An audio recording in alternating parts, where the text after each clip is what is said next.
Welcome back to another video. In this video we will be opening up the vault. We have some news and I have a small tip to make some more gold in World of Warcraft. So let's get right into it. To start off, I wanted to talk about the new talent system that is coming in Dragonflight. If you haven't seen it, I will post a link below to the Druid and Death Knight talent trees that have been released so far.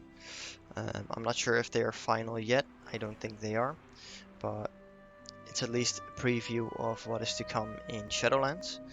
And to be honest, I really like it. It looks way better than the talent system that we have now, with like the 7 picks of random things you want.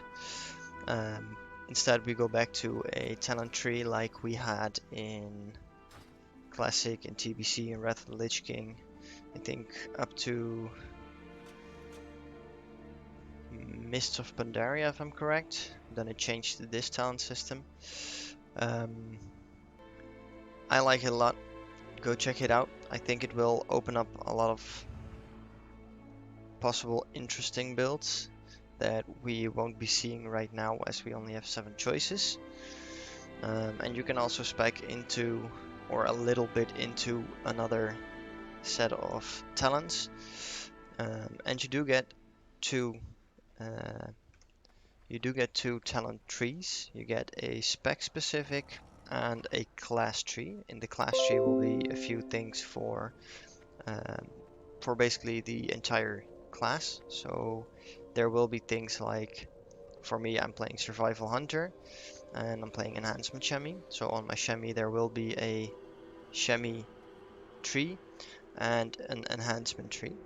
In the enhancement tree I will only find enhancement stuff. In the Chamois tree I will also find restoration and elemental picks in there. But this might open up some new interesting builds, like back in the day in the Burning Crusade I played Resto Druid in 2v2 arenas. Back then you had some people playing a hybrid Resto Feral build, because you could just put the points in wherever you wanted. With this tree I think it's not exactly the same. You still need a few points in before you can move to the next row, I believe, but it also has a few lines, so you can't just skip over to the entire other side. I think you need to connect it before you can take it, but we will see how that all plays out when we get into the Shadowlands beta, if I'm getting in at all. If I do, I will upload videos about that as well, of course. But we'll have to wait until it gets released as well. For now we don't have a date yet when it will go in alpha testing and also not for beta testing. When we do, I will let you know.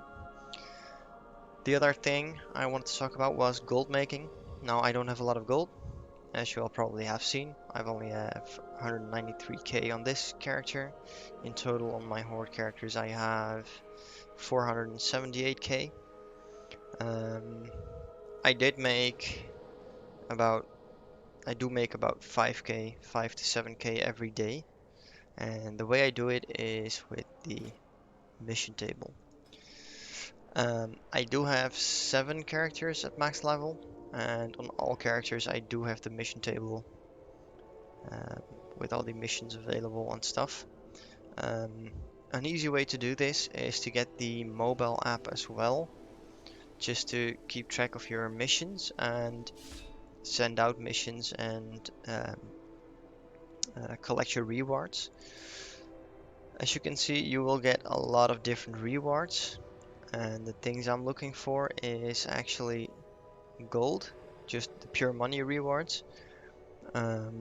Yesterday I think I made about 6600 gold, 6935. I keep track of it now, so I can find an average of gold that I'm making every day. just to see how much I make on average with only the mission table. And this is just the mission table itself and the weekly quest for the 1000 anima, which you can complete with only the mission table.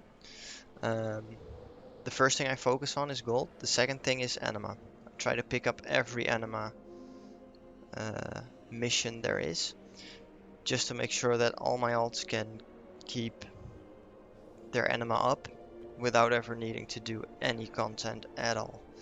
I don't have the time to play every character I have. I just got them up, set up the mission table to get it going, and trying to make some gold from that. So yeah, I'm making about 6k, 7k every day.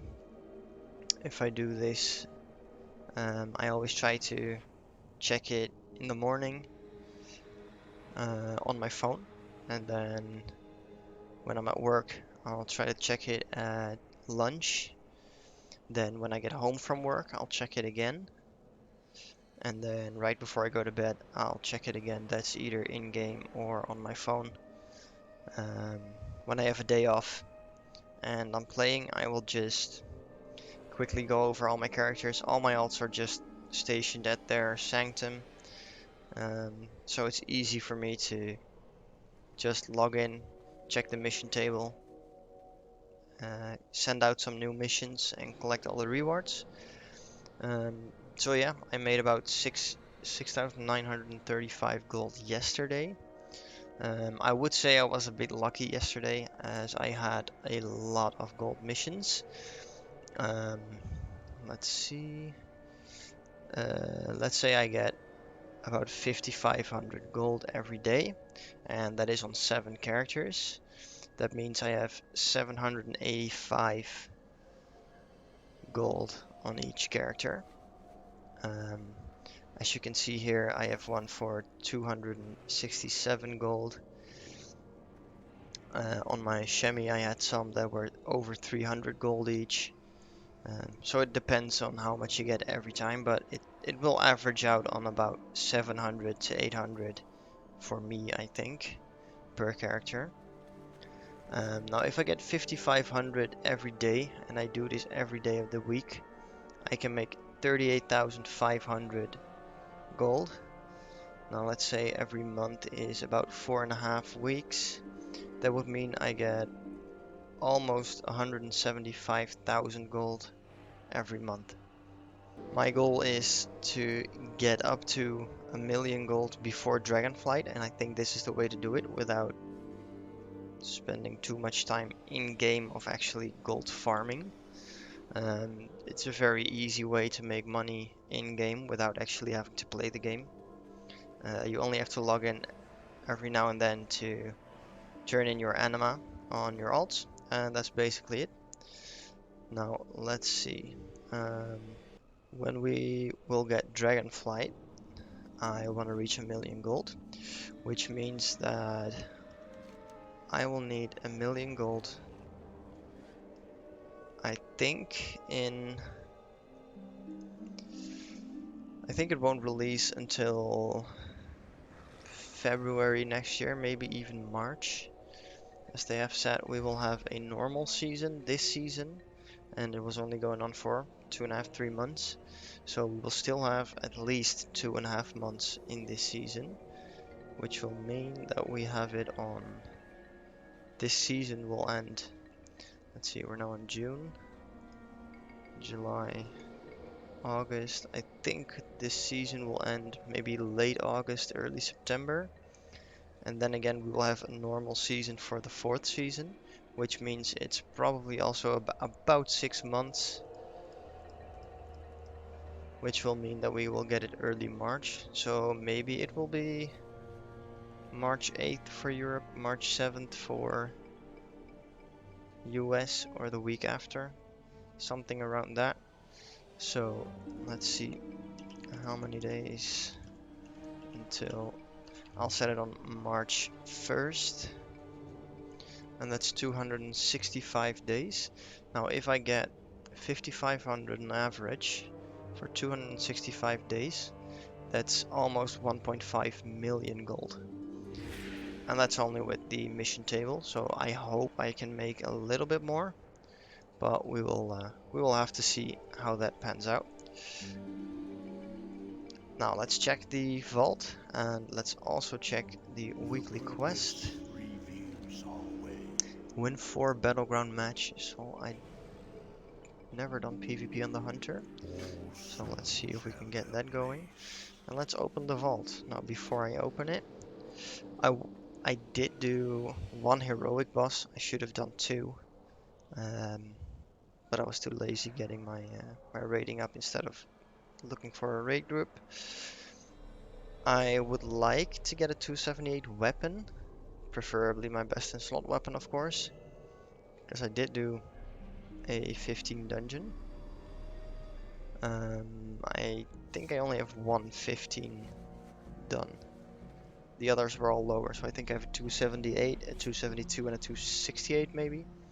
I just hope the 278 would be either my tier headpiece or the weapon. I think that would be the best.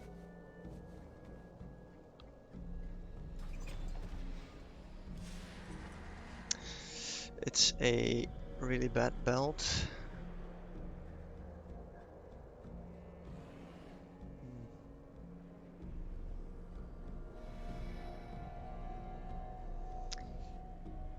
I already have my tier gloss at 11 out of 12 upgraded, so I won't be taking that. The belt is my legendary slot, so I won't be taking that.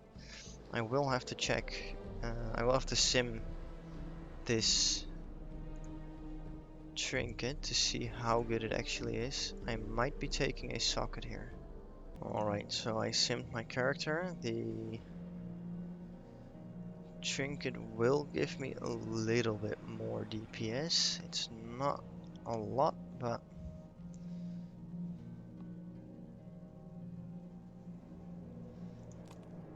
we will see how it goes. We will also get a 15 dungeon key. Let's see what that is.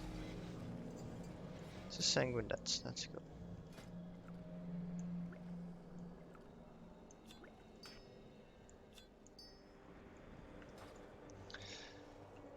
Also, I did get my rating up to 1869 for this week, for the last week. As I said, I did a 15, but I also still have Plaguefall on a 2, the Year of Pain on a 7. For this week, I want to get a few keys done on 15. Hopefully I get 4 done on 15, so I get my 2 slots of 15 in the vault, just to get my gear a bit quicker. And other than that, I will see you in the next one. If you have any questions, let me know in the comments down below, and don't forget to like and subscribe.